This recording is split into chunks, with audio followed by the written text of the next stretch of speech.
Here we are, week 8, and we are going to now talk about the heart.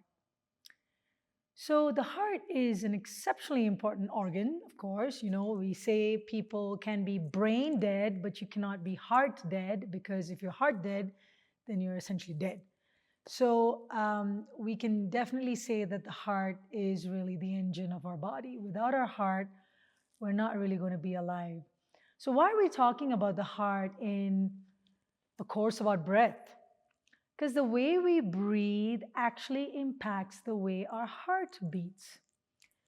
If you don't believe me, just think for yourself. When you are sitting and not doing much, how are you breathing?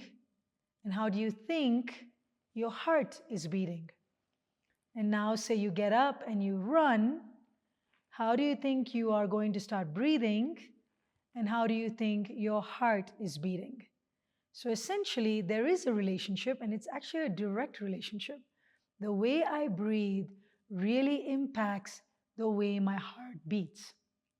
Now, I can also say the other way around also happens.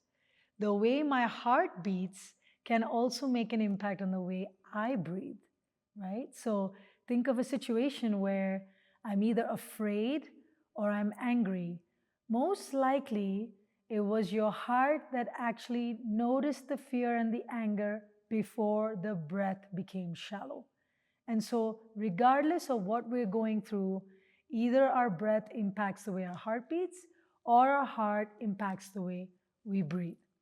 Either ways, it's good to know that they're both related, okay? And why are we focusing on the heart?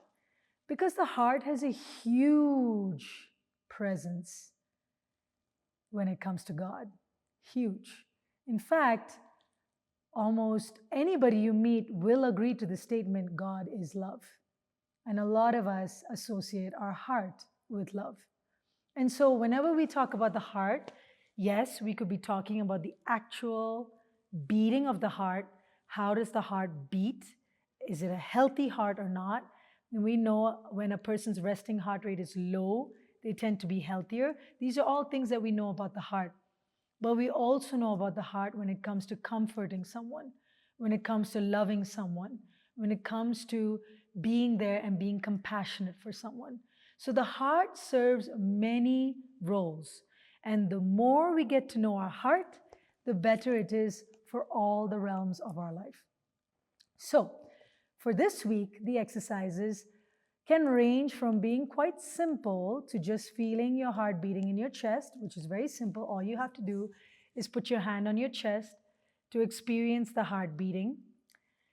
And initially, you might notice that there's a little bit of a difficulty in being aware of your breath while being aware of your heart beating. And that's okay. I would say initially, go back and forth. Feel the heart beating first, bring your awareness completely to the heart, and then bring your awareness completely to the breath. And go back and forth a couple of times. And over time, you might realize you're able to do both. You're able to be aware of the breathing and the way your heart is beating.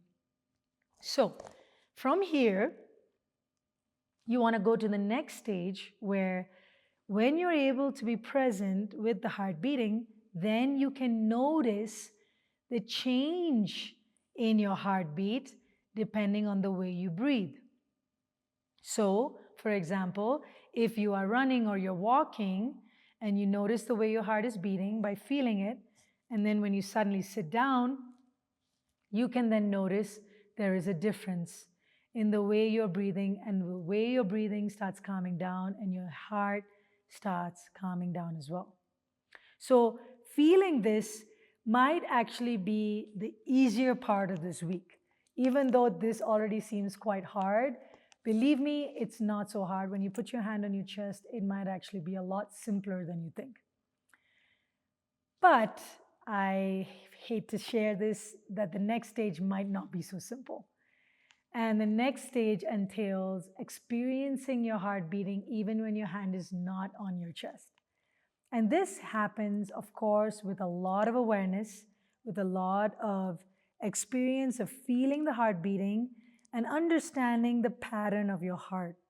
You can do this even in your pulse point. And I tell people to use their ring finger and their middle finger because it's a lot more sensitive.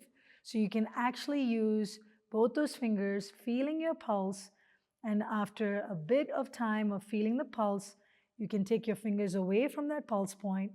And some of you might get it on the first try, and some of you might need a little longer. But doing this back and forth, you might start realizing even when your fingers are not on your pulse point, you're able to experience the pulse without your fingers being on that point. You can do this with your wrist, and as you get better in this exercise, you will notice you can do it in areas where you just want to believe that your heart beats there, because we know that the heart is beating and it is beating blood throughout our body. So we can become aware of areas of our body like the back of your knee, like your big toe on your left foot. We become aware of those areas and we're able to feel the heart beating in those areas. Now, do not get frustrated if you're unable to do what I'm talking about. The only reason I talked about the entire gamut is because all of us are working at a different pace. And for some of you, this might come a lot faster than some others. But the reality is, this is a lifelong process. This isn't something that only ends in this week. We continue to work through this for the coming weeks as well. So if you don't figure this out by the end of this week, do not get disheartened. You will keep trying this and it will get better. See you on the other side.